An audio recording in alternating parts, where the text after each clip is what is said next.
नमस्कार। बड़ी खबर पर बड़ी और सार्थक बहस के साथ हम लेकर हाजिर हैं 5 की पंचायत। मैं हूं आपके साथ रीमा पराशर। हिंडनबर्ग अपनी शोध के आधार पर अक्सर कंपनियों पर गंभीर आरोप लगाता रहा, वित्तीय अनियमितताओं की बात करता रहा, फ्रॉड की बात करता रहा, अलग अलग तरीके के दुरुपयोग की बात करता रहा और आरोपों में दम या था या नहीं इसकी भी जांच हुई और पता लगा भाई एक फ्रॉड है ये तो। और हिंडनबर्ग ने एक तरीके से जिस तरह से किसी भी कंपनी के बारे में एक वो खुलासा करता था और उसके स्टॉक्स पर शॉर्ट रोलिंग या सेलिंग की बात होती थी और उसके बाद गिरावट आती थी कंपनियों में, वित्तीय लाभ होता था। किसको होता था? हिंडनबर्ग को, क्योंकि रिपोर्ट के आधार पर भारतीय शेयर बाजार में भी उसने हड़कंप मचाने का काम किया। कुछ कंपनियों के शेयरों में इतनी गिरावट आ गई और उस स्थिति का फायदा उठाने के लिए उसने मार्केट प्लेयर्स यानी शॉर्ट सेलिंग की भूमिका निभाई और जो भी उनके शेयर गिरे ना, भारतीय शेयर मार्केट गिरी, उसका सारा फायदा जो है वो शेयरों के माध्यम से किसको पहुंचा? हिंडनबर्ग को पहुंचा। ये सारा खुलासा हो चुका था, लेकिन आज कुछ लोगों के लिए दुख की खबर आई है। उन लोगों के लिए जिन्होंने हिंडनबर्ग की रिपोर्ट को हाथ में ले लेकर संसद सत्र नहीं चलने दिया, भारत में शेयर मार्केट पर सवाल खड़े किए, यहां पर कंपनियों को गिराने का काम किया, शेयरों को गिराने का काम किया, सेबी पर सवाल खड़े किए। और राहुल गांधी तो सबसे ज्यादा आगे ही थे ना उस वक्त। पूरा संसद सत्र वॉश आउट कर दिया गया था, लेकिन अब उस हिंडनबर्ग को बंद करना पड़ रहा है।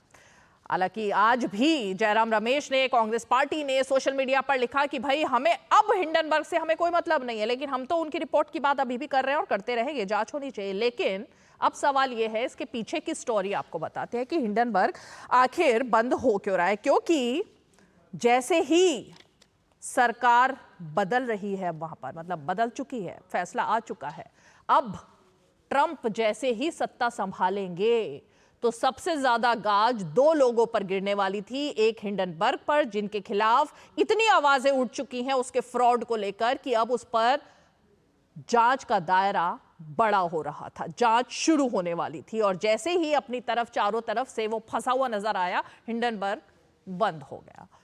दूसरा शख्स है जॉर्ज सोरोस, जिसके खिलाफ भी उसने तो पता ही है ना, पूरा का पूरा पैसा, अपनी सारी मशीनरी लगा दी थी, सारी ताकत झोंक दी थी कि किसी तरीके से ट्रंप अमेरिका में चुनाव हार जाए, नरेंद्र मोदी भारत में चुनाव हार जाएं, ये दोनों ही सरकारें बदल जाएं, इसके लिए पूरी मशीनरी लगा दी थी, लेकिन नहीं चल पाई। तो अब भाई गाज तो गिरनी है कि आपने एक एजेंडा चलाया। अब वो एजेंडा अमेरिका में चलता था, गूंज उसकी यहां उठती थी।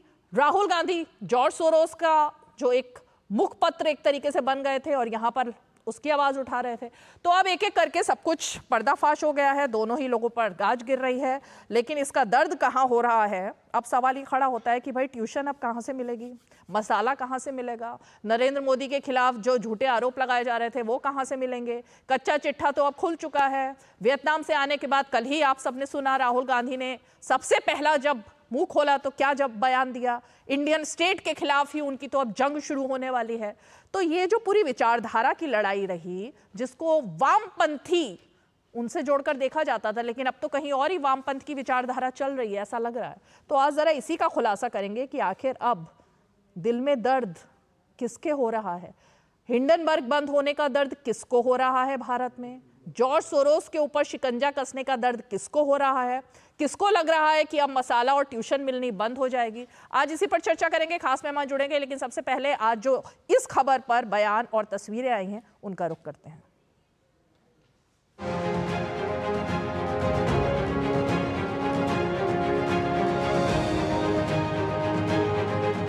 Do not think that we are fighting a fair fight. There is no fairness in this. If you believe that we are fighting a political organization called the BJP,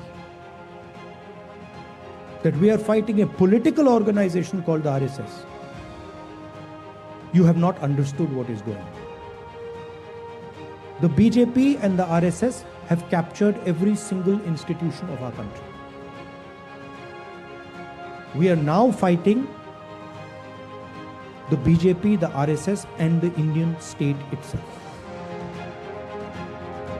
Hindenburg की जो रिपोर्ट थी वो एक सुपारी ली गई थी भारत की आर्थिक और भारत की जो बढ़ती हुई ताकत है उसके खिलाफ। आर्थिक आतंकवाद फैलाने के लिए एक प्रकार से ये सुनियोजित ढंग से स्पॉन्सर्ड, ऑर्गेनाइज्ड, ऑर्केस्ट्रेटेड और मैनिपुलेटेड रिपोर्ट प्रेजेंट की गई। राहुल गांधी जी, आज सवाल आपसे है कि हिंडनबर्ग ने तो मतलब आपके विदेशी अलायंस पार्टनर ने तो ताला बंद कर दिया, आप अपना प्रोपेगेंडा कब बंद करेंगे भारत के खिलाफ? या ये सोचा समझा प्रयोग है, या उससे भी बढ़कर ये सोरोस के द्वारा स्पॉन्सर्ड उद्योग है? हमें क्या मतलब उससे? कोई अपनी दुकान चलाए, कोई बंद करे, उससे हमारा क्या? साजिशी सुपारी सिंडिकेट है। इसकी संस्थाएं चाहे वो भारत में हों और चाहे भारत के बाहर हों, वो समय समय पर जो है वो भारत को बदनाम करना, भारत के खिलाफ दुष्प्रचार का माहौल पैदा करना और भारत की व्यवस्था के प्रति जो है वो भय और भ्रम का माहौल खड़ा करना, ये कोशिश करते रहे। अच्छी बात है कि दुनिया इस बात को महसूस भी कर रही है, समझ भी रही है कि इस तरह का जो साजिशी सुपारी सिंडिकेट है ये केवल भारत के लिए नहीं बल्कि दुनिया के लिए खतरा है। हिंडनबर्ग भले बंद हो जाए, लेकिन जो कॉर्पोरेट नेक्सस है नरेंद्र मोदी का, वो उनके सरकार के चेहरे पे एक तमाचा था। हिंडनबर्ग की कंपनी बंद हो रही है नहीं बंद हो रही है वो बड़ा सवाल नहीं है। हालांकि अगर यहाँ के दबाव की वजह से वो बंद हो रही है तो वो एक बहुत बड़ा मामला बनता है। जब जब ये घोटाला हिंडनबर्ग की रिपोर्ट के माध्यम से सामने आया, पूरे देश के अंदर ये आवाज उठी, परंतु सरकार ने सख्ती से दबा दी गई। अब इसमें क्या हुआ है, क्यों बंद हो रही है, एक ऐसा विषय है जिस पर अभी कोई कमेंट करना मुश्किल है। जिस ढंग से उन्होंने देश विरोधी मानसिकता का परिचय दिया, राहुल गांधी भूल गए कि वो भारतीय लोकतंत्र के सबसे बड़े दूसरे नंबर के पद के ऊपर बैठे हुए हैं। ऐसे में देश की जनता उनको कभी माफ नहीं करेगी। How do we know? Right now, you know, it is all Ram Bharose with him. He could say tomorrow that the Earth revolves around the moon, and you'll have to take him at face value because he never provides any proof of anything, right? I believe anything that comes out of Hindenburg and its founder are fundamentally suspect because they have no transparency, they have no track record on which to gauge them. We know nothing about them. I don't trust a word they say.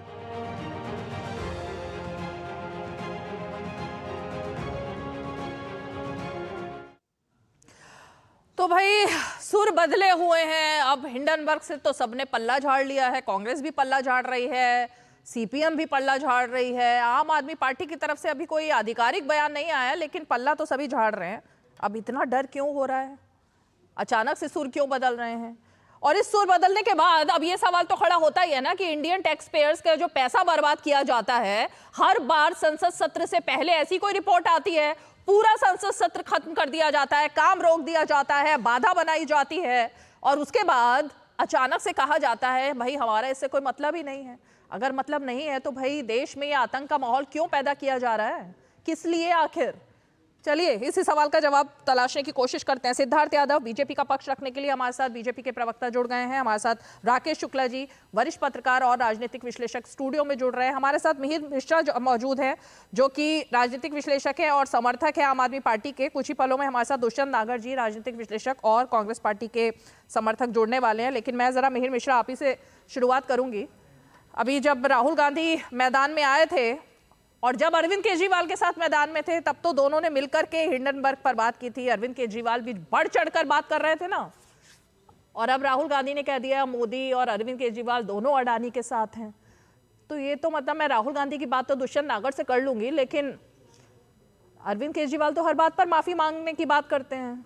तो आप खुद माफी मांगेंगे क्या? अब Hindenburg के साथ, George Soros के साथ, तमाम जो भारत विरोधी एजेंडा धराशायी हो रहा है, एक एक करके झूठ सामने आ रहा है।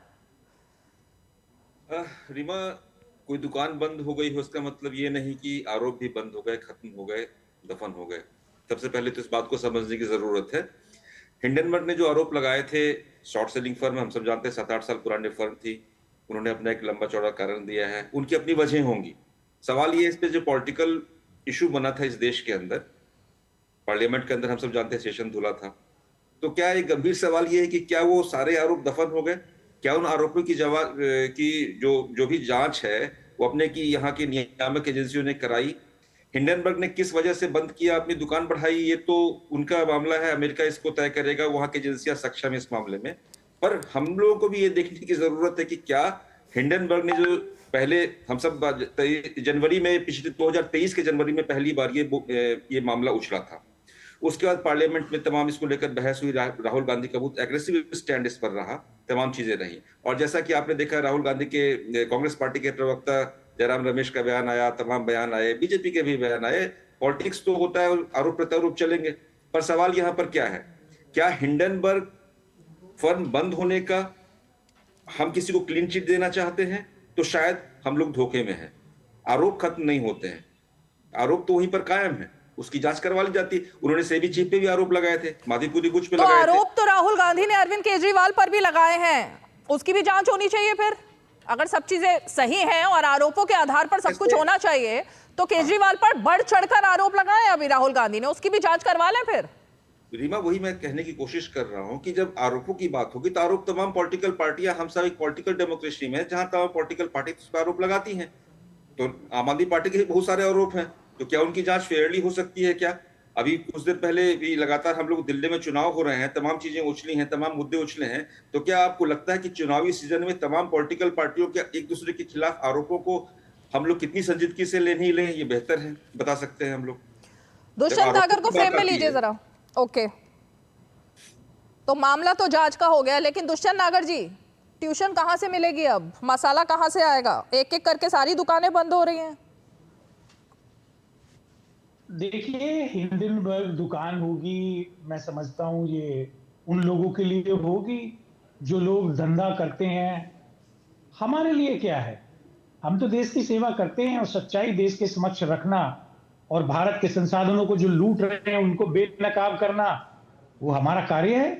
एक हिंडनबर्ग के बंद होने से क्या हो जाएगा? सच्चाई थोड़ी ना बदल जाएगी।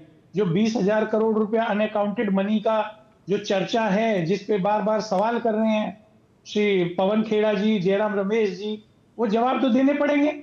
और ये सरकार जांच कराएगी, नहीं कराएगी तो आने वाली दूसरी सरकार जांच कराएगी। देखिए जी, सच्चाई छुप नहीं सकती। कोई हिंडनबर्ग बंद हो जाए या कोई न्यू दिल्ली का कोई टीवी चैनल उसे कोई टेक ओवर कर ले, तो उससे सच्चाई थोड़ी ना बदल जाएगी। सच्चाई तो सच्चाई है, जारी और रहेगा। सच्चाई सिद्धार्थ ये यादव है। जी, मैं पूछना चाहता हूं सिद्धार्थ यादव जी से। अच्छा ठीक है, सिद्धार्थ यादव जी युवा हैं, लोकतंत्र पर ये सवाल मुझे खड़े बताएं करने हो, आज ये एजेंडा कि जारी इस देश रहेगा। में बताएं भारत कि की किस मार्केट तरीके को से गिराना एक ही हो, व्यक्ति ये को एजेंडा जारी पासपोर्ट रहेगा। दे दिए गए, शेयर्स एक को ही व्यक्ति गिराना को हो, सारे ये एयरपोर्ट एजेंडा दे दिए जारी गए। रहेगा। सिद्धार्थ यादव एक ही जी, व्यक्ति पूरे देश में भारी क्यों है? ठीक है, ठीक है, ठीक है। सिद्धार्थ यादव, देखिए रीमा जी, हमारे देश के अंदर एक ट्रेंड हम पिछले 10 सालों से देख रहे हैं कि कुछ नेता, और मैं आज तो नाम लेने से गुरेज भी इसलिए नहीं करूंगा क्योंकि उस नेता ने हाल ही में ही ये बयान दे दिया कि we are fighting the Indian state itself. जब प्रतिपक्ष के बड़े नेता, लीडर ऑफ ऑपोजिशन, कोई मौका भारत को गड़ियाने के लिए, भारत के खिलाफ बोलने के लिए, फॉरेन सॉइल पर जाकर के ये कहने तक की हिमाकत रखा करते थे कि भारत में डेमोक्रेसी खतरे में है, Europe and US should intervene, ये शब्द जब लीडर ऑफ ऑपोजिशन के हों और देश के अंदर खड़े होकर के वो कहें कि we have to fight the Indian state itself, तो स्वाभाविक रूप से जब झूठा प्रोपेगेंडा बना करके भारतीय इन्वेस्टर्स, भारतीय वेल्थ क्रिएटर्स की साख को कमजोर कर भारत में एक आर्थिक एक तरीके से हलचल ला करके अपनी राजनीतिक रोटी सेकने का प्रयास अगर उनका किया गया था, तो अब ऐसे प्रयास आगे संभव नहीं हो पाएंगे। प्रश्न तो पहले भी थे, हिंडनबर्ग की ट्रांसपेरेंसी को लेकर के, हिंडनबर्ग के ट्रैक रिकॉर्ड को लेकर के प्रश्न लंबे समय से थे।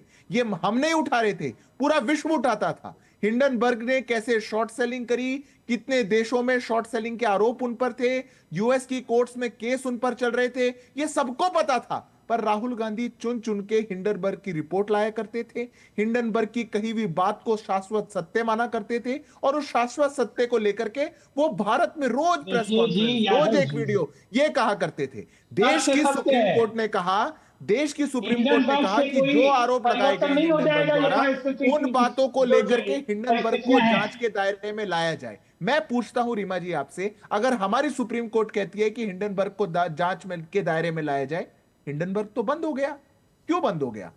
क्या हमारी जांच होने से पहले हिंडनबर्ग को बंद होना चाहिए था? कौन सी साजिश थी ये? रिजीम चेंज होने लगा यूएस के अंदर तो हिंडनबर्ग बंद हो गया। ये जो फॉरेन साजिश, ये जो फॉरेन अपने अलायंस पार्टनर्स के साथ हाथ से हाथ मिला करके भारत के लोगों को ठगने का काम राहुल गांधी कर रहे हैं, ये दुकान अब बंद होने वाली है, इसलिए ये लोग तिल मिला रहे हैं। देखिए, ये झूठ बोलने का काम कर रहे हैं और दुकान आप आपकी लगातार बंद होने बोलेंगे तो वाली नहीं है, बनेगी ना आपकी बात। दुकान बंद हो नागर जी, चुकी है। आपको बात अरे सुनने का भाई, एक दुकान एक लगाना करके, पड़ेगा। कुशल दुकान भी बंद हो गई, आपने अब क्यों क्या चिंता किया कर रहे हैं? है?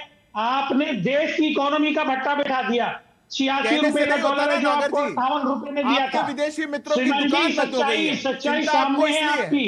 क्यों आपने हिंडनबर्ग भारत बंद की हुई? इकोनॉमी का हमारी भट्टा देश में बिठा जांच दिया। हो जाती है हिंडनबर्ग की तो क्या देखिए, दिक्कत हो जाती? आप कहना चाहिए, आपको बताइए, माफी मांगनी चाहिए देश से। श्रीमान जी, माफी आपको मांगनी पड़ेगी और आपके वित्त मंत्री को मांगनी आप पड़ेगी। माफी भारत तो अच्छा, आ रही हूँ आप सबके पास 2 क्षमा तो मिनट में लौट मांगिए कर आ आप। रही हूँ। जरा हमें गृह मंत्री अमित शाह को सुनना है। एक बार महसाणा चलते हैं, वापस लौट कर आ रहे हैं आपके पास। विद्यार्थी जीवन आज समाप्त हो रहा है। मेरी आप सब से एक राय है, एक सलाह है कि अपने अंदर के विद्यार्थी को कभी मरने मत देना। विद्यार्थी ही हमेशा प्रगति करता है। पूरा जीवन सीखने की वृत्ति, नया संशोधित करने की वृत्ति और नई ऊंचाइयों को प्राप्त करने की वृत्ति ही मानव जीवन के प्रगति का आधार होती है। जब यहां से आप विद्यार्थी जीवन समाप्त कर देश के विकास के काम में जुड़ेंगे, आपकी व्यक्तिगत कैरियर को आगे बढ़ाने के लिए जुटेंगे, तब यह अहरनिश याद रखना, हर चीज हर व्यक्ति को कुछ न कुछ सिखाती है। जो आंखें मूंद लेता है वो स्थगितता प्राप्त करता है और जो आंखें खुली रखकर सीखता रहता है वो उन्नति प्राप्त करता है, ऊंचाइयां प्राप्त करता है। और आप सभी ने ऊंचाइयों को प्राप्त करने का लक्ष्य रखना चाहिए। और एक प्रकार से आज से आपका विद्यार्थी जीवन का अंत हो रहा है, परंतु नए प्रकार के विद्यार्थी का आज ही जन्म होना ये आप सबके लिए बहुत जरूरी है। आज यहाँ पर maritime centre of excellence 360 degree mission bridge navigation simulator TNS Varuna के नाम पट्टिका का भी अनावरण हुआ और गणपत विश्वविद्यालय परिसर में नेशनल एडिटिव मैन्युफैक्चरिंग सेंटर का उद्घाटन भी हुआ। गणपत विद्यालय ने ढेर सारे तकनीकी अभ्यासक्रम के साथ साथ एग्रीकल्चर के अभ्यासक्रम भी यहाँ पर जोड़े हैं। मुझे बरोबर याद है उस समय भारत सरकार यूनिवर्सिटी के अंदर एग्रीकल्चर रिसर्च, एग्रीकल्चर एजुकेशन और एग्रीकल्चर R&D को बढ़ावा दे रही थी। गणपत विद्यालय सबसे पहले यूनिवर्सिटी में था जिसने एग्रीकल्चर के लिए अपनी रुचि दिखाई। और यही बताता है कि जीवन में हर काम का, हर विधा का और हर प्रोफेशन का अपना एक महत्व है। संपूर्ण समाज का इसी से विकास होता है। लगभग आज गणपत विद्यालय 18 पदवीदान समारोह समाप्त करेगा और एक ऐसे मकाम पर पहुंचा है जिससे इसकी ख्याति देश भर के अंदर बहुत बड़ी है। आज 16 डिप्लोमा कार्यक्रम, 60 UG प्रोग्राम, 7 PhD, ये सभी को आगे बढ़ाने का काम गणपत विद्यालय कर रहा है। और मैं फिर से एक बार ये पूरे विद्या संकुल को साकार स्वरूप देने के लिए श्री गणपत भाई को बहुत बहुत बधाई और साधुवाद देना चाहता हूँ। गणपत भाई, बहुत कम लोग होते हैं जो अपने मूल को याद करते हैं। बहुत कम लोग होते हैं जब जीवन में अच्छा समय आए तब वो खुशियों को सबके साथ बांटने के लिए पुरुषार्थ करते हैं, परिश्रम करते हैं। और मैं आपको बताना चाहता हूँ, एक गणपत भाई गुजराती पटेल हैं। मैं यहाँ आया लगभग 1.5 घंटा हुआ, 1.5 घंटे में 4 मांगे उन्होंने सरकार के सामने रख दी। मगर मैं गणपत भाई को जानता हूं, जब वो मांग रखते हैं तब इसका बैकग्राउंड तैयार होता है और परमिशन मिलती है। इसको 100% क्रियान्वयन कर सफल करने का रोड मैप भी तैयार होता है। गणपत भाई आप चिंता न करिए, आपने जो कुछ भी कहा है वो करने में गुजरात सरकार और भारत सरकार दोनों को बड़ा हर्ष होगा, क्योंकि यहां लक्ष्य से भी ज्यादा प्राप्त करने का एक रिकॉर्ड आपने यहां बनाया है। मित्रों, मैं लंबी बात नहीं करना चाहता, मगर हमारे शास्त्रों ने विद्यार्थी के 5 गुण बताए हैं।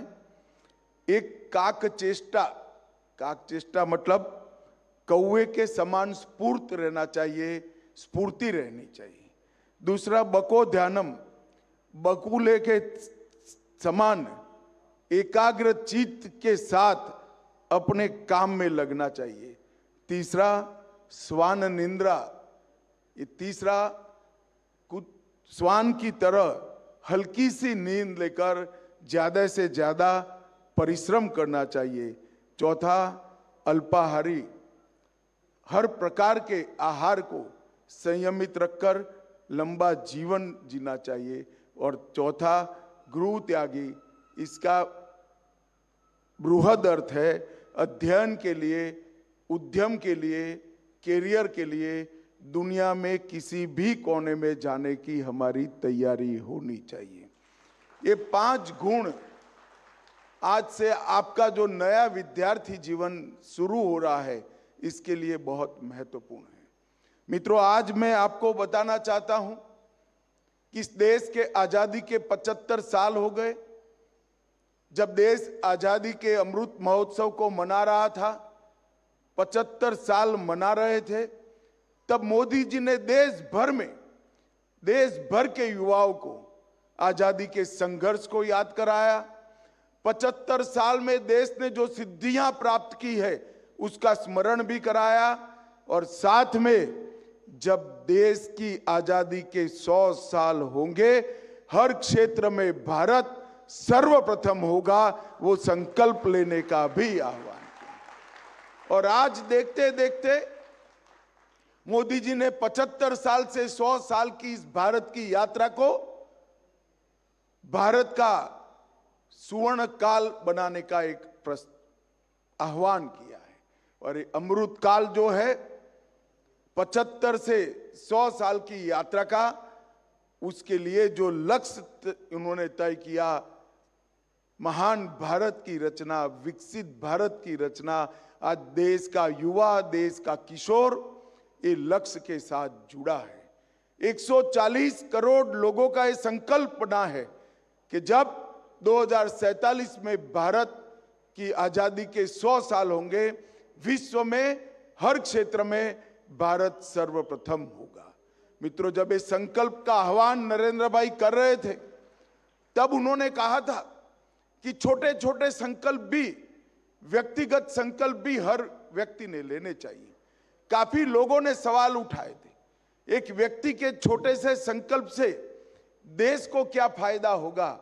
तब मोदी जी ने कहा था, अगर एक ही डायरेक्शन में, एक ही दिशा में 140 करोड़ लोग एक कदम चलते हैं तो देश 140 करोड़ कदम आगे बढ़ता है। वो ही हमारी स्ट्रेंथ है। और आपके सामने ढेर सारी चुनौतियां भी हैं, इसके साथ साथ ढेर सारे मौके भी जनरेट किए हैं।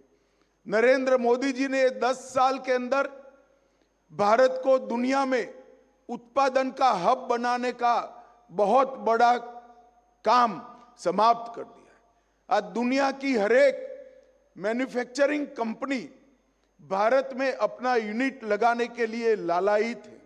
और जब देश उत्पादन का हब बनता है, उसका सबसे बड़ा फायदा मेरे सामने बैठे हुए युवाओं को होता है और किसी को नहीं। देखते देखते जहां स्टार्टअप का अकाल दिखाई पड़ता था, वहां 1000 से ज्यादा यूनिकॉर्न स्टार्टअप हो गए, लाखों की संख्या में स्टार्टअप हो गए। स्किल इंडिया, डिजिटल इंडिया, ये दोनों ने युवाओं के लिए अनेक मौके जनरेट किए हैं।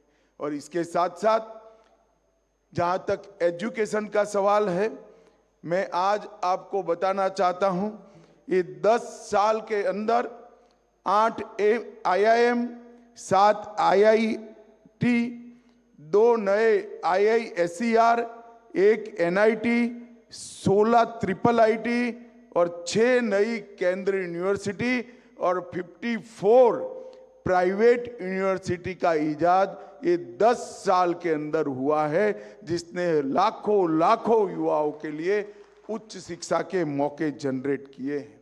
मैं सिर्फ मेडिकल एजुकेशन की बात करूं, मेडिकल कॉलेजों की संख्या 2014 में 387 थी, आज 766 है, 2 गुना बढ़ चुकी है। पहले हर साल 51,000 मेडिकल डॉक्टर MBBS बाहर निकलते थे, अब आज 1,15,000 निकलते हैं और मास्टर डिग्री लेकर 31,000 युवा बाहर निकलते थे। आज 31,000 की जगह 73,000 युवा MD MS बनकर बाहर निकल रहे हैं। उच्च शिक्षा के क्षेत्र में उच्च शिक्षा के संस्थान, नई यूनिवर्सिटी, राष्ट्रीय महत्व के संस्थान और स्टेट पब्लिक यूनिवर्सिटी, ये सब में लगभग 40% इंक्रीज भारत के अंदर ये 10 साल के अंदर हुआ है। और ये ही बताता है कि हमारे युवा के लिए कितने मौके जनरेट करने की बात की। मुद्रा योजना, डिजिटल इंडिया, स्किल डेवलपमेंट की योजनाएं, आत्मनिर्भर भारत रोजगार योजना, प्रधानमंत्री रोजगार प्रोत्साहन योजना, नेशनल कैरियर सर्विस और इसके साथ साथ ढेर सारी PLI की स्कीम्स के माध्यम से भारत को न केवल उत्पादन का हब बनाया है, इसके साथ एक लाखों करोड़ों ऐसे युवाओं की फौज तैयार करी है जो स्किल होकर देश और दुनिया की सेवा करेंगे। मित्रों, आपके सामने अनेक मौके पड़े हैं, अनेक मौके पड़े हैं और ये सारे मौकों का दोहन आप तभी कर सकते हो जब आपका लक्ष्य नीचा न हो। आपने जीवन में लक्ष्य रखना चाहिए। नोट्स एक्सचेंज करना हम सब जब पढ़ते थे तब बहुत बड़ी बात होती थी। नोट एक्सचेंज करने की जगह अब भारत के युवा ने आइडियाज एक्सचेंज करने की जरूरत है, आइडियाज को आगे बढ़ाने की। मार्क ओरिएंटेड माइंड की जगह जो युवाओं का माइंडसेट पुरानी शिक्षा व्यवस्था में मार्क्स ओरिएंटेड होता था, इसकी जगह नॉलेज ओरिएंटेड माइंडसेट बनाने की जरूरत है। डिग्री हासिल करना जरूर अच्छी बात है, मगर डिग्री की जगह ज्ञान हासिल करने के लिए, नॉलेज हासिल करने के लिए ज्यादा पुरुषार्थ करना चाहिए। कल्चर ऑफ कंपटीशन की जगह कल्चर ऑफ कोऑपरेशन लेकर आगे बढ़ना चाहिए। साथी इतने ढूंढ लीजिए, हम में कोई कमी है तो हमारा साथी पूरा कर देगा और हमारा कारवा आगे बढ़ जाएगा। एक नए अप्रोच के साथ, नए उत्साह के साथ भविष्य आपकी राह देख रहा है। मित्रों, 2047 में बहुत कम लोग मंच पर बैठे हैं, उसमें से उपस्थित होंगे। कम से कम हम कुछ लोग तो बैठे हैं, नहीं होंगे, परंतु आप सभी लोग 2047 में होंगे। 2047 का विकसित भारत आपके लिए बन रहा है। इसलिए मोदी जी ने जो विजन के साथ एक रोड मैप बनाया है, ये रोड मैप को अपने गंतव्य स्थान पर, अपने लक्ष्य तक समय पर पहुंचाने के लिए आप सभी पुरुषार्थ करिए। अपना तो भरपूर विकास करिए, अपनी कैरियर को महत्तम ऊंचाई पर ले जाइए, मगर साथ में देश का भी सोचिए, समाज का भी सोचिए। इसके कारण, जिसके कारण गणपत यूनिवर्सिटी जैसी नई संस्थाएं बने और देश आगे बढ़ता रहे। मेरी आप सभी को आप सबके व्यक्तिगत जीवन में बहुत बहुत सफलता के लिए ईश्वर से प्रार्थना है और मेरी अनंत अनंत शुभकामनाएं आप सभी के साथ है। बहुत बहुत शुभकामनाएं। धन्यवाद। भारत माता की जय। तो गृह मंत्री अमित शाह जो कि मेहसाणा में एक दीक्षांत समारोह में बोल रहे थे, आपने सुना कि उन्होंने वहां बैठे हुए लोगों को, खास करके जो नौजवान हैं, उनको 2047 के भारत के बारे में कैसा सपना है और क्या क्या होना चाहिए, उन सब के बारे में बताया। चलिए एक छोटा सा ब्रेक लेते हैं, आप देखते रहिए 5 की पंचायत।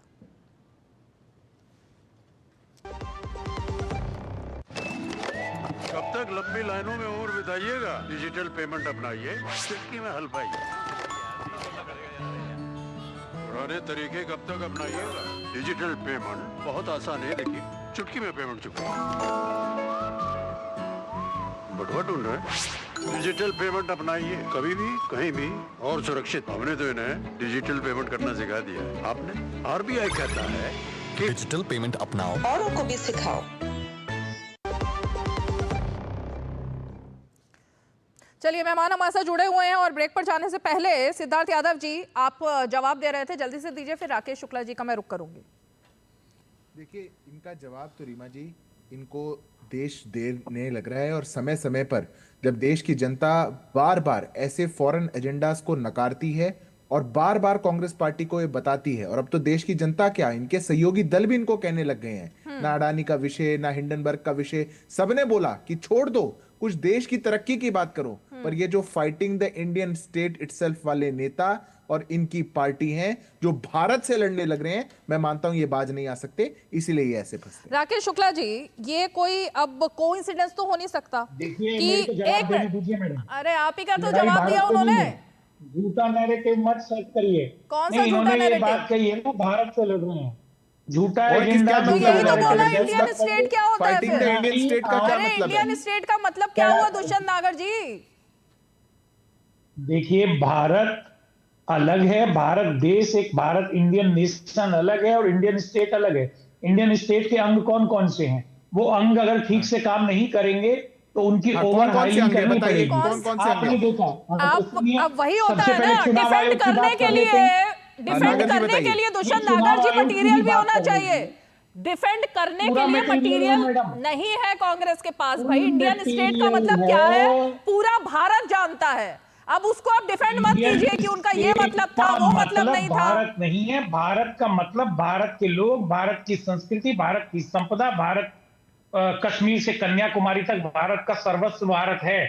और इंडियन स्टेट का मतलब है भारत के लिए काम करने वाले वो सबके खिलाफ लड़ेंगे। जैसे कि एक चुनाव आयोग, जैसे कि एक चुनाव आयोग, बात पर्टिकुलर चुनाव आयोग की हो रही थी, आप उसको घुमाइए मत। कोई बात नहीं हो रही थी चुनाव आयोग की, उन्होंने सीधे कहा बीजेपी, आरएसएस और इंडियन स्टेट। कोई बात चुनाव आयोग की नहीं हो रही थी दुष्यंत नागर जी। अब क्या मतलब डिफेंड करेंगे आप? छोड़िए, कोई बात नहीं हो रही। चुनाव आयोग की बात हो रही थी और उन्होंने चुनाव आयोग नागर जी इंडियन स्टेट की डेफिनेशन तो बता दीजिए। इंडियन स्टेट क्या होता है वो तो बता दीजिए। क्यों नहीं दे रहे हैं? क्या होता है इंडियन स्टेट? आप लोकसभा और विधानसभा के, लोकसभा और विधानसभा में जो अरे इंडियन स्टेट मतदाताओं की सूची है, बता दीजिए, आपके नेता ने बताया होगा इंडियन स्टेट क्या होता है। आप बात क्या कर रहे हैं?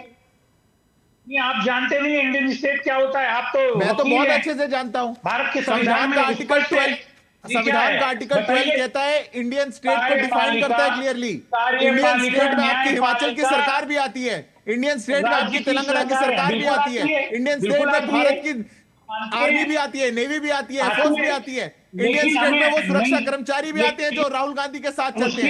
इंडियन स्टेट में उनका वो स्टाफ भी आता है जो राहुल गांधी के लीडर और ऑपोजिशन के नाते उनके साथ है। इंडियन स्टेट में देश की संसद भी आती है। इंडियन स्टेट के अंदर आप भी आते हैं। आप देश के खिलाफ लड़ेंगे, आपको इंडियन स्टेट का मतलब नहीं पता और आप खड़े होकर के कहते हैं इंडियन स्टेट के खिलाफ लड़ेंगे। आप ये भी कहते हैं कि हम गवर्नमेंट ऑफ इंडिया के खिलाफ लड़ रहे हैं, तो भी मैं आपकी बात को एक बार को छोड़ देता। पर आप लोगों का मुखौटा उतर चुका है, ये आप लोग की सच्चाई। मुखौटा उतर चुका है आप लोगों का। ये जो मुखौटे में रह करके देश को बदनाम कर रहे हैं, दुष्यंत नागर जी, मैं तो फिर वही सवाल कह रही हूँ आपसे। अगर चुनाव आयोग से इतनी दिक्कत है, चुनाव आयोग पर इतने सवाल हैं, चुनाव आयोग को आप निष्पक्ष मानते नहीं हैं, तो क्यों चुनाव में पार्टी खड़ी होती है? ये तो वही बात हो गई कि दिल्ली चुनाव हारेंगे अगर तो फिर चुनाव आयोग खराब हो जाएगा। तो बॉयकॉट क्यों नहीं करती कांग्रेस पार्टी चुनाव आयोग का? हिस्सा ना ले तो आप बता दीजिए। मैं तो पूछ रही हूँ, आप सुझाव दीजिए। अगर आपको पहले ही सब कुछ पता लग जाता है कि चुनाव आयोग खराब है, चुनाव आयोग निष्पक्ष नहीं है, चुनाव आयोग बीजेपी के साथ है, तो क्यों चुनाव लड़के पैसा वेस्ट कर रहे हैं? को मजबूत करने के लिए काम आए। ये बैठे हैं हमारे आम आदमी पार्टी के साथी, क्या चंडीगढ़ में हुआ वो चुनाव आयोग के द्वारा ही हुआ था या किसी और ने किया था? और सुप्रीम कोर्ट ने संज्ञान लेना पड़ा। शुक्ला जी, आप सब लोग आ जाते हैं चुनाव आयोग की तरफदारी करने के लिए। अब रुकिए राकेश शुक्ला जी, पहले तो ये इंडियन स्टेट वाला मामला ही जरा एड्रेस कर लेते हैं। ये इंडियन स्टेट का मतलब क्या चुनाव आयोग होता है? बहुत जरूरी है इस पे चर्चा। हाँ, वही तो सुन रहे हैं राकेश शुक्ला जी। चुनाव आयोग भी इंडियन स्टेट का एक पार्ट है। चुनाव आयोग ही आपने बोला, आपने कहा चुनाव आयोग पर ही बात हो रही थी और इंडियन स्टेट चुनाव आयोग, वो बात आपने बात कही अभी, आप ही की बात पर सवाल ले रही हूं। बात हो रही थी। हाँ ठीक है, बोलिए। जी। इस देश में जो भी सरकारें रही हैं आज़ादी के बाद से और अभी तक, उन्होंने इस देश के नागरिकों को इतना शिक्षित नहीं किया कि वो इंडियन स्टेट समझ सके, और उनकी इसी अशिक्षा के कारण जो है दुष्यंत नागर जी अपनी थ्योरी दे रहे हैं स्टेट, इंडियन स्टेट। हम तो ये कह रहे हैं कि राहुल गांधी जी को चुनाव आयोग के बारे में बोलना था, हिंदी में बोलते, क्यों अंग्रेजी में सारी बातें बोलते हैं वो? और इंडियन स्टेट वो इंग्लिश ही समझते हैं। अरे इंग्लिश समझते हैं तो कांग्रेस सिर्फ अंग्रेजी समझती है क्या, या कांग्रेस के लोग सिर्फ अंग्रेजी समझते हैं? नहीं, संदर्भ की बात नहीं दुष्यंत जी।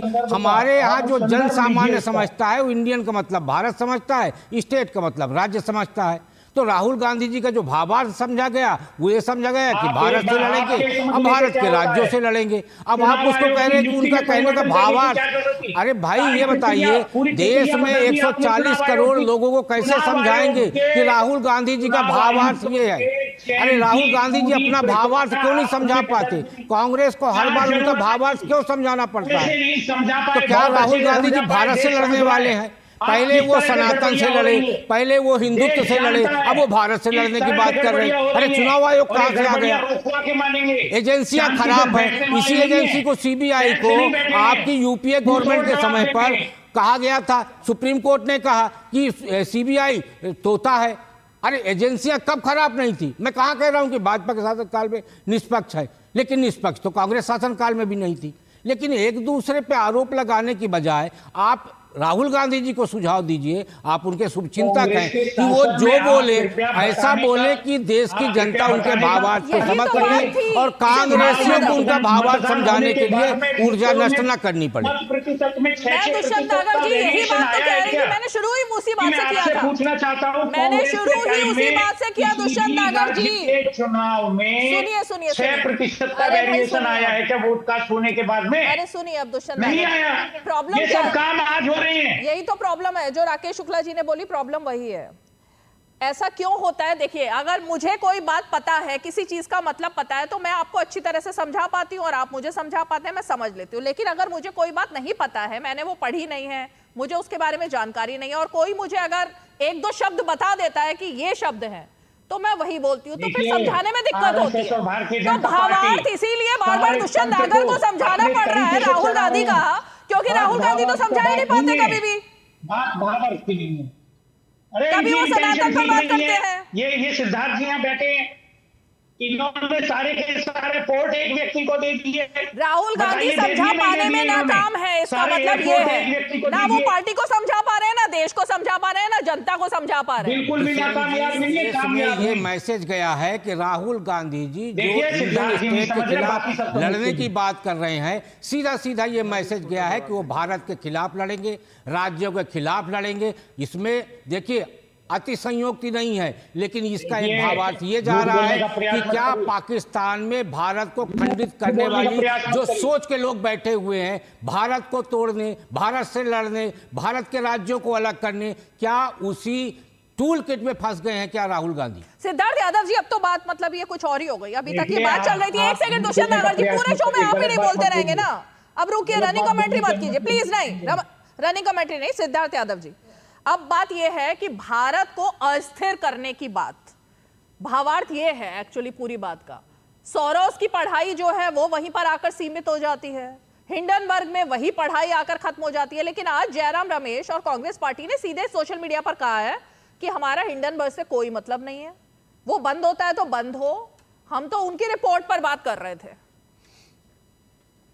देखिए, सबसे पहले तो रीमा जी मैं आग्रह करूंगा कि अभी मैं बोलूंगा तो दुष्यंत जी रनिंग कमेंट्री करेंगे। मैं उनसे आग्रह, मैंने उनकी बात के बीच में कुछ नहीं बोला था, वो एक बार मेरी बात को सुन लें। ये भारत का संविधान है। भारत के संविधान में हमारा आर्टिकल 12 क्लियरली कहता है the state we are fighting the state itself, Indian state itself. ये कहा उन्होंने। ये कहता है the state includes the government, the parliament of India and the government and legislature of each of the states, जिसमें आपकी तेलंगाना की सरकार, आपकी कर्नाटक की सरकार, आपकी हिमाचल की सरकार and all local and other authorities with in the territory of India. सारी हमारी पंचायतें, सारी लोकल बॉडीज, सारे हमारे आयोग, सारी हमारी संस्थाएं, सब कुछ और under the control of government of India. यह है भारत का स्टेट। अब मैं रीमा जी मान नहीं सकता, राहुल जी की मोस्ट कंफर्टेबल लैंग्वेज है अंग्रेजी, और वो अंग्रेजी में ही भाषण दे रहे थे। ऐसा तो नहीं है कि वो विख्यात हिंदी के कहने वाले व्यक्ति हैं, पहली बार अंग्रेजी बोल रहे थे। उन्होंने सोच समझकर कहा कि now we have to fight the Indian state itself. अगर मैं इसको अतिशयोक्ति ना कहूं और मैं अगर आपको जिम्मेवारी से कहूं तो ये भारत के पुराने आईपीसी में और नई भारतीय न्याय संहिता के अंदर it is waging the war against India. ये कानूनन जुर्म है।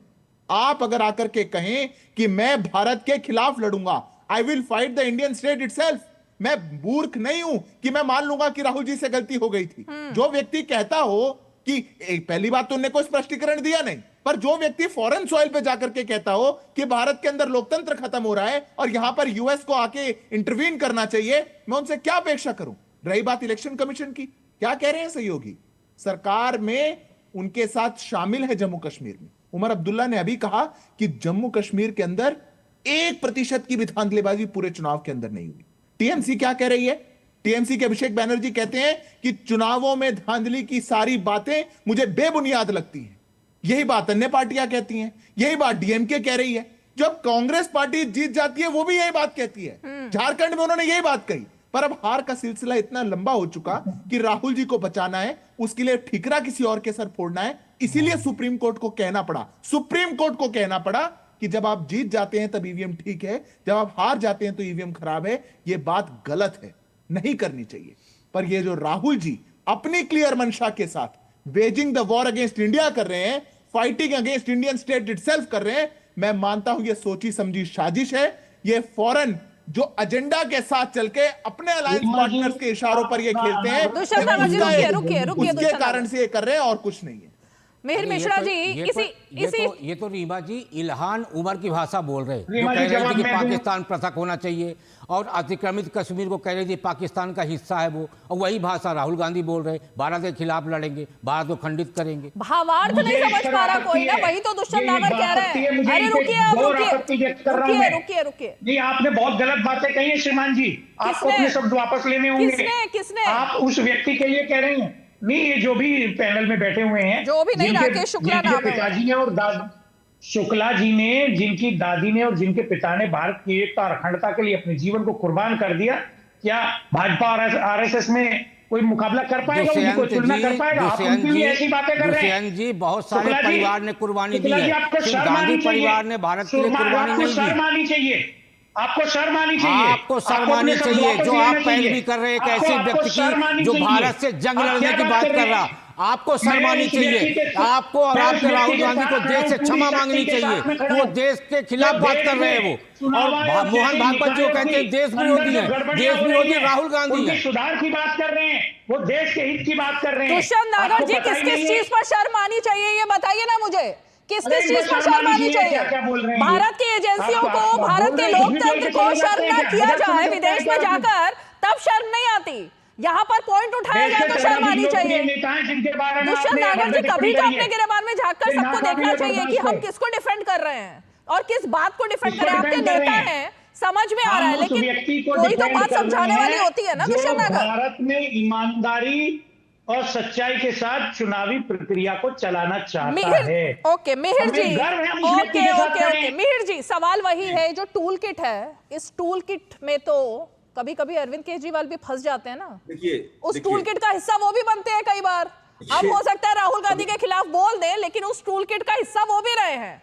नहीं, एक बात समझिए, पैटर्न समझिए, पैटर्न क्या है। जिस तरीके से अब मुझे लगता है कि आजकल की राजनीति में ना इंटरप्रेटर ऑफ पॉलिटिक्स एक ऐसा कोई पोस्ट इजाद होना चाहिए जो हम लोगों की भाषा समझाए। राहुल गांधी सेल्फ गोल कर गए, इसमें कोई शक की बात नहीं है। राहुल गांधी जब इंडियन स्टेट की बात करते हैं तो निश्चित रूप से इसका जो एक व्यापक जनमानस तक मतलब जाता है कि वो भारतीय राज्य के बारे में कह रहे हैं, भारतीय सरकार के बारे में कह रहे हैं। हालांकि उनके प्रवक्ताओं की फौज ने तमाम तरीके से जस्टिफाई करने की कोशिश की है, और कि भाई हो सकता है या ऑक्सफोर्ड से पढ़कर या कहीं बाहर की यूनिवर्सिटी से पढ़ के कोई नहीं आया, पर अंग्रेजी की जो सामान्य समझ रखता है वो इंडियन स्टेट का मतलब भारतीय सरकार से लगाता है। उन लोगों की अपनी अपनी व्याख्याएं हैं, उन व्याख्याओं पर मैं नहीं जाऊंगा। लेकिन आपका सवाल इस बात से टूल किट से है, तो टूल किट को लेकर के जो थ्योरियां चली थी बहुत पहले, कॉन्स्पिरेसी थ्योरी से लिखते, तो उन सब कोई मतलब सामने नहीं आया। हम लोग यहाँ हिंडनबर्ग की रिपोर्ट को डिस्कस करने बैठे हैं, और मैंने जैसा कि पहले भी कहा था कि संस्था बंद हो जाने से संस्था के आरोप मर नहीं जाते, खत्म नहीं जाते। हिंडनबर्ग ने अपनी दुकान समेटी है तो उसकी अपनी वजह है, हम सब जानते हैं। ट्रम्प से बंदी हिंडनबर्ग, इसीलिए मैंने टूल किट शब्द का इस्तेमाल किया ना मिहिर जी। टूल किट तो हिंडनबर्ग भी टूल किट का ही हिस्सा था। आज चुनाव आयोग पर सवाल खड़े करना संजय सिंह भी करते रहे हैं, अब क्यों होते हैं सवाल खड़े, यही तो मेरा सवाल है। पूरी पद्धति का इस्तेमाल किया जाता है, पूरी उस टूल किट का इस्तेमाल किया जाता है, और एजेंसियों पर सवाल खड़े होते हैं। स्टेटमेंट था, उस पर संजय सिंह ने सवाल उठाए कि आप संसद के अंदर आप इस तरीके से बोल रहे हैं, अम्बेडकर अम्बेडकर अम्बेडकर अम्बेडकर अम्बेडकर मानो कोई भगवान हो गया। तो सवाल तो हर जगह उठते हैं रीमा जी, उन सवालों का जवाब देने वाला भी कोई होना चाहिए। पर सवाल यह है कि सत्ता में रहने पर कोई भी पार्टी वो वैसा ही व्यवहार करती जैसा पहले कांग्रेस किया करती थी। तो हमाम की बात है, जहां आपको पता है हमाम में किसकी क्या स्थिति।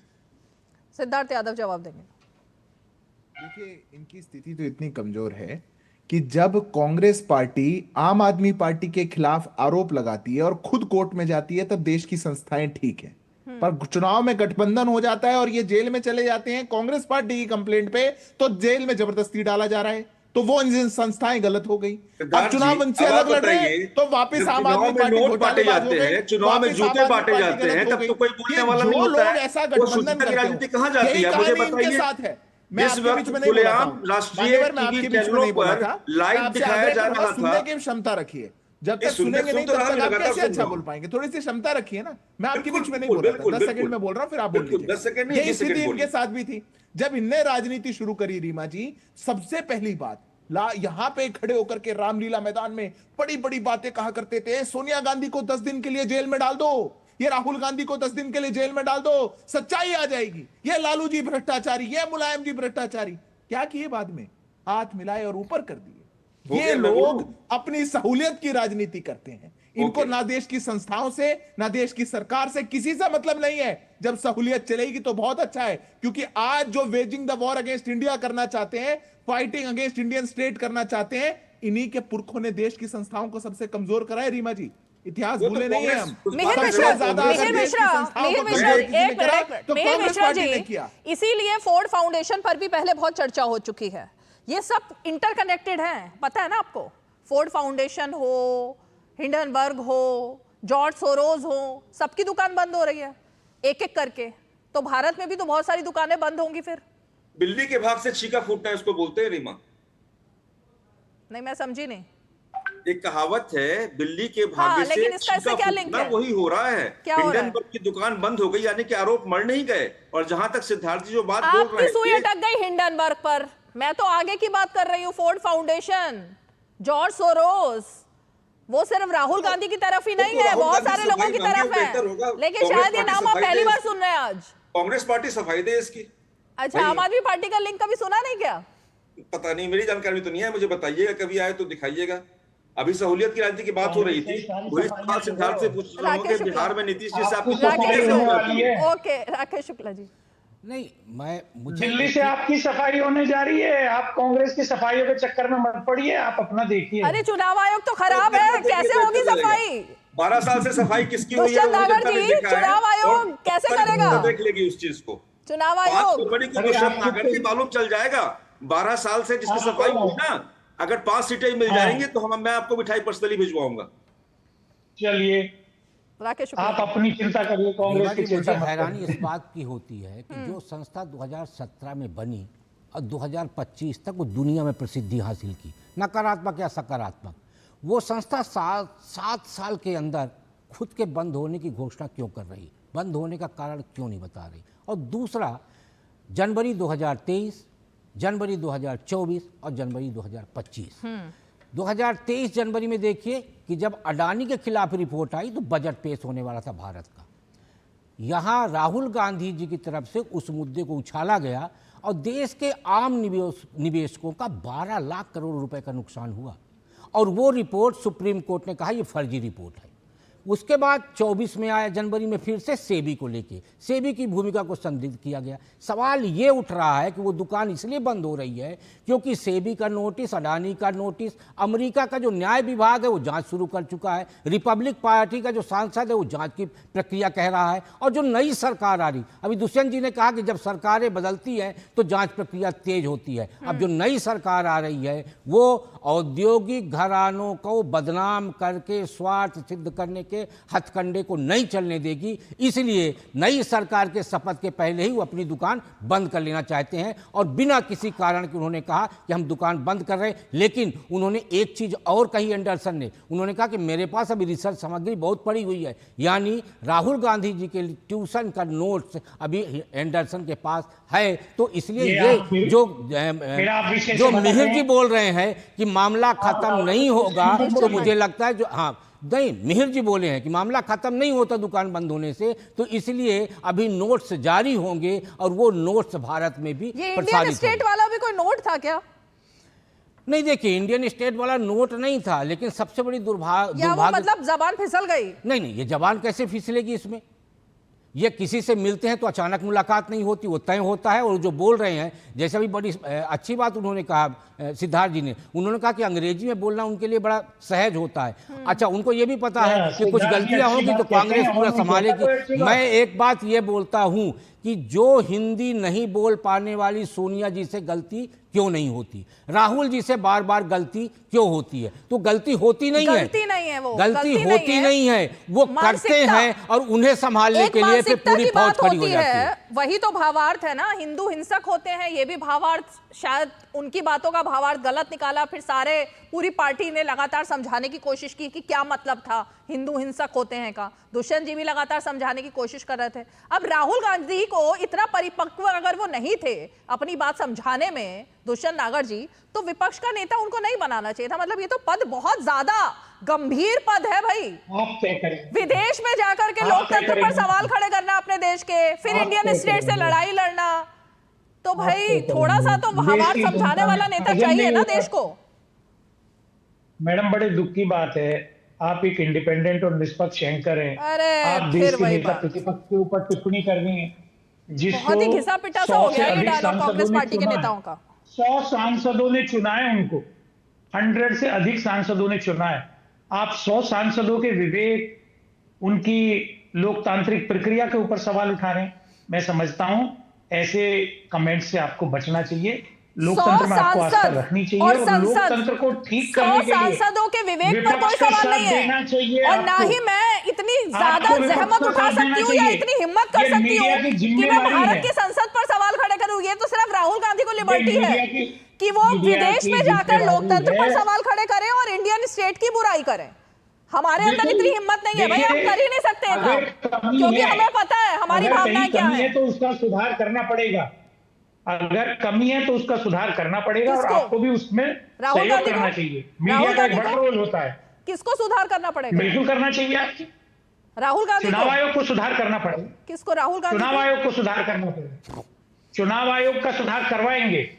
ये शुरुआत है, अभी ये संघर्ष की शुरुआत है, करना पड़ेगा। आप दुष्यंत नागर जी समझ पा रहे हैं कि कल के बयान के बाद राहुल गांधी के ऊपर उनका बयान कितना बैकफायर किया? उनको किसी ने समझाई ये बात कि क्या बोल रहे हैं? नहीं लगता जी, ये पॉलिटिक्स और देश की सेवा कोई बनिए की दुकान नहीं है जिसमें फायदा और नुकसान तोल के बयान नहीं दिया जाता है। ये भारत है, भारत की रक्षा के लिए जो जरूरी होगा, लोकतांत्रिक प्रक्रिया के लिए, बाबा साहब के संविधान के लिए, दलितों पिछड़े के अधिकार के लिए जो जरूरी कदम होगा वो उठाया जाएगा। तो ये जरूरी था इंडियन स्टेट बोलना कि उससे लड़ाई है हमारी। बात मैंने स्पष्ट कहा, उनका आशय चुनावी प्रक्रिया में, और उन्होंने उसका उदाहरण दिया कि किस तरह से महाराष्ट्र में और एक अन्य राज्य में जो उन्होंने मांगा मतदाता सूची लोकसभा की और विधानसभा की, वो उनको नहीं दी गई। ये कैटेगोरिकली बयान था और इसको उसी सुधार में जोड़ के देखना चाहिए। सिद्धार्थ यादव जी। देखिए रीमा जी, इन्होंने तो स्पष्ट ही कर दिया, कोई फर्क नहीं पड़ता साहब, हम बोलते जाएंगे, आगे बढ़ते जाएंगे, कोई फर्क नहीं पड़ता। देश की जनता हमको चुनाव हराती जाएगी, कोई फर्क नहीं पड़ता। लगातार हम राज्यों में हारते जा रहे हैं, देश के अंदर सरकार हमारी नहीं बन पा रही, कोई फर्क नहीं पड़ता। पर 100 सांसदों का विवेक बहुत महत्वपूर्ण है। 900 से ऊपर सांसदों ने 3 बार देश के आदरणीय प्रधानमंत्री को चुन करके देश का प्रधानमंत्री बनाया। उनका विवेक नहीं है, उनको तो रोज गाली देंगे, पर 100 सांसदों का विवेक बहुत बड़ा है। मैं एक बार हमारे आम आदमी पार्टी के साथी के जवाब और दे दूं। मैं नहीं बोल रहा था नागर जी आपके बीच में, दर्शकों के लिए इतना असहज मत करिए टीवी देखना, मैं नहीं बोल रहा था। अभी हमारे आम आदमी पार्टी के साथी बोल रहे थे, मैं उनकी बात को और जवाब दूं। उन्होंने कहा मुझे नहीं पता फोर्ड फाउंडेशन का और केजरीवाल का क्या रिश्ता है, पता लगे तो बता देना। कौन सी थी वो कबीर फाउंडेशन जो चलाया करते थे कबीर एनजीओ सिसोदिया जी और केजरीवाल जी? कहां से आई थी फंडिंग? फोर्ड फाउंडेशन से। आपके चचा सोरोज अरविंद केजरीवाल की सबसे बड़ी एनजीओ जिसमें सिसोदिया उनके साथी थे, उसको फंड करते रहे सालों तक। चलिए वो छोड़िए, अरविंद केजरीवाल को तो मैगसेसे अवार्ड मिला था। मैगसेसे अवार्ड किस किस को मिला भारत में? उस अवार्ड को कौन करवाता है, कौन फंडर है? Ford foundation. तब तक मुझे लगता है मिहिर मिश्रा पार्टी से जुड़े नहीं होंगे ना, उनको नहीं पता है। आपकी कहानी सब जानते हैं। ये लोग सारे फॉरेन तार से जुड़े हुए, फॉरेन एजेंडा पे चलने वाली भारत की कठपुतलियां हैं। इन कठपुतलियों को देश की जनता ने उखाड़ के बाहर फेंका है, तभी हम स्वतंत्र हैं। मिहिर मिश्रा जी, लगता है उस वक्त आम आदमी पार्टी से जुड़े नहीं थे, इसलिए उनको बैकग्राउंड पता नहीं चल पा रहा। दूसरे घर में पत्थर नहीं फेंकते हैं। मैं तो कहता हूँ मिहिर जी भेजिए दूर तक भेजिए। आज आप दूर तक भेज ही दीजिए। भेज देंगे, जब मौका रहेगा तो दूर तक ही बात जाएगी। नहीं, मौका क्यों रीमा जी, मैं आग्रह करता हूँ आप 5 मिनट का मौका मिहिर जी को दीजिए, इनको कहिए बात को दूर तक भेज दीजिए। अरे फोर्ड फाउंडेशन से रिश्ते आपके, फॉरेन सॉइल पर चलने वाले एजेंडा को चलाएं आप, कठपुतली बनते हैं विदेशी ताकतों के आप, और हमको डरा रहे हैं कि बात दूर तक जाएगी। मैं कहता हूं भेज दीजिए। ये भारतीय जनता पार्टी है जो इस देश के अंदर संविधान को ला पा रही है। आप लोग तो फॉरेन एजेंडा में चला करके चेन बंटवाइए, चुनाव में जूते बंटवाइए, और तभी जवाब दे देंगे से आप आ जाएंगे यहाँ पर। और ये आपकी नेता जो पीडब्ल्यूडी के ट्रक लेकर के अपनी चुनाव सामग्री को लेकर के घूम रही है, वो आपके नेता हेडली जैसे चाल बता रहे हैं, प्रियंका गांधी जैसे चाल बता रहे हैं, आज की पंचायत में हमारे साथ के जुड़े मुख्यमंत्री सभी के का बात का हवाला दे रहे हैं। धन्यवाद। और इसीलिए कहते हैं ना कि बस जब मुंह से कोई बात निकलती है तो उसमें दम होना चाहिए, उसमें रिसर्च होनी चाहिए। और इसीलिए कुछ ऐसा ही राहुल गांधी के साथ हुआ है और कुछ ऐसा ही आज भी हो रहा है। मतलब अगर आपको भावार्थ नहीं आप समझा पा रहे, भारत देश में रहकर आपको भारत इंडियन स्टेट का मतलब नहीं पता है, तो इसको टूल किट नहीं कहेंगे तो और क्या कहेंगे, इसको ट्यूशन नहीं कहेंगे तो और क्या कहेंगे कि कहीं से रिसर्च आती है, कहीं से पॉइंट्स आते हैं और पढ़ दिया जाता है। तो पढ़ने में और भावनाओं को उतारने में, कागज पर, दोनों में बहुत फर्क होता है, ये समझने की जरूरत है। चलिए 5 की पंचायत में आज इतना ही। कल फिर होगी मुलाकात, तब तक के लिए हमें दीजिए इजाजत। नमस्कार।